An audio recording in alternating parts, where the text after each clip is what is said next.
Doctor BR Ambedkar Konaseema జిల్లా రామచంద్రాపురం పట్టణంలోని బ్రాడీపేట 13వ వార్డుకు చెందిన వైఎస్ఆర్ కాంగ్రెస్ పార్టీకి చెందిన 30 మంది కార్యకర్తలు అధికారికంగా రాజీనామా చేసి టీడీపీలో చేరారు. రాష్ట్రంలో కూటమి ప్రభుత్వం అమలు చేసిన ప్రజాహిత కార్యక్రమాలు అలాగే రామచంద్రాపురం నియోజకవర్గంలో కూటమి ప్రభుత్వంలో కార్మిక శాఖ మంత్రిగా ఉన్న వాసంశెట్టి సుభాష్ నాయకత్వం ఆయన తండ్రి సత్యం ఫౌండేషన్ అధినేత వాసంశెట్టి సత్యం చేపడుతున్న అభివృద్ధి సేవా కార్యక్రమాలకు ఆకర్షితులై ఈ నిర్ణయం తీసుకున్నట్లు తెలిపారు.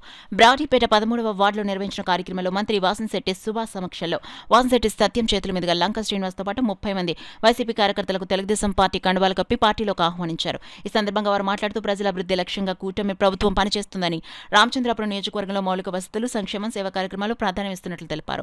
టీడీపీ పాలనలో పారదర్శకత, మంచి పాలన స్పష్టంగా కనిపిస్తోందని పేర్కొన్నారు. కార్యక్రమంలో టీడీపీ నాయకులు, కార్యకర్తలు అధిక సంఖ్యలో పాల్గొని కొత్తగా చేరిన వారిని ఘనంగా స్వాగతించారు. ఈ చేరికలతో నియోజకవర్గంలో టీడీపీ బలపడుతుందని నాయకులు అభిప్రాయపడ్డారు. ఎడం చేయి ఒకటే లాగుతుందంటే అది స్ట్రోక్ మాత్రం కాదు, కుడి చేయి లాగిన స్ట్రోకే, వెన్ను నొప్పి వచ్చిన స్ట్రోకే, గ్యాస్ నొప్పి వచ్చిన స్ట్రోకే కింద అది కార్డియాలిక్ బరస్ట్కి దారితీస్తుందని మాత్రం గుర్తించారు.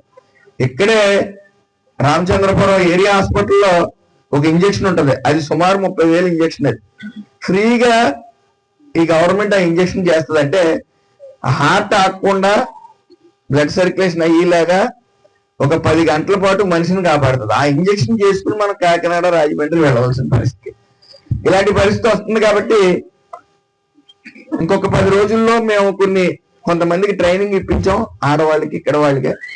వాళ్ళు చిన్న ఎక్విప్మెంట్ మీ దగ్గరికి తెస్తారు. తెచ్చిన తర్వాత ముఖ్యంగా మగవాళ్ళు ఎక్కువ కార్డియాలిక్ పరిస్థితి అవుతుంది కాబట్టి వాళ్ళు వచ్చి మీకు చెక్ చేస్తారు. మీకు క్లాట్లు ఉన్నాయి ఏంటనేది ఆన్ ద స్పాట్ అక్కడ తేల్చి, ఒకవేళ బాగోకపోతే ఆ బస్సు అనేది ఏర్పాటు చేయడం జరిగింది. అందులో మీకు ప్రాథమికంగా అక్కడ చికిత్స చేసి ఆ బస్సులోనే తీసుకెళ్లి మీకు ఆపరేషన్ చేయించి మళ్ళీ తీసుకుని వచ్చే పరిస్థితి. ఆపరేషనా లేకపోతే ఆ స్టంటా ఏంటనేది చూసి తీసుకురావడం, ప్రత్యేకించి ఒక బస్సు సిఎస్ఆర్ కియా సంస్థ వాళ్ళ ద్వారా తీసుకురావటం. ఇంచుమించు ప్రతి మండలంలోని, టౌన్ లోని కూడా ఒక్కొక్క కంపార్ట్మెంట్ హౌస్ అనేది మేము పెట్టడం జరిగింది. సో మీరు చాలా మందికి పెరాలసిస్ స్ట్రోక్ కూడా వస్తుంది. అవి వచ్చినప్పుడు మీరు ఒక మిస్డ్ కాల్ ఇస్తే, లేకపోతే ఇప్పుడు సాధారణ పరిస్థితుల్లో మీరు ఇక్కడ నుంచి హాస్పిటల్కి వెళ్ళాలంటే ఆటో కూడా 100 రూపాయలు తీసుకుంటాడు. అతను ఓ మనిషి సాయం కావాలి, పైగా అక్కడ ఫిజియోథెరపీ చేస్తే 500 తీసుకుంటారు. మళ్ళీ ఇక్కడ రావడానికి సుమారు 1000 రూపాయలు అవుతుంది.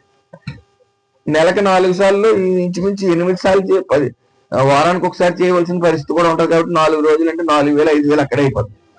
సో ఇవన్నీ లేకుండా మీరు మిస్డ్ కాల్ ఇస్తే ఎలక్ట్రికల్ ఆటో ఒకటి తీసుకుని వచ్చి మీ ఇంటికి పేషెంట్ తీసుకెళ్లి ఫిజియోథెరపీ చేయించి మళ్ళీ మీ ఫ్రీగా మీ ఇంటికి దింపడం జరుగుతుంది. నమస్కారం అండి. 13వ వార్డు, నా పేరు లంకశ్రీను, రామచంద్రపురం, బ్రాడీపేట 13వ వార్డు.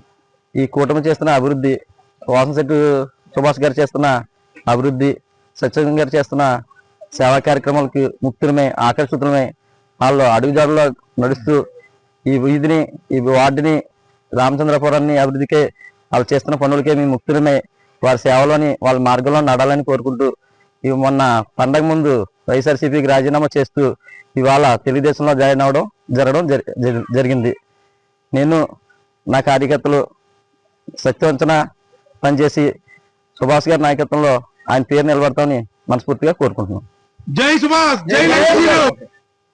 ఈరోజు వాసంశెట్టి సుభాష్ గారు, వారి తండ్రి సత్యం గారు వచ్చి మా కార్యకర్తలకి కండువా కప్పి పార్టీలోకి తీసుకుంటూ, పార్టీలోకి ఆహ్వానించి వారి సభ్యత్వాన్ని మాకు ఇవ్వడం జరిగింది. వారికి, వారి తండ్రి గారికి నమస్కారం.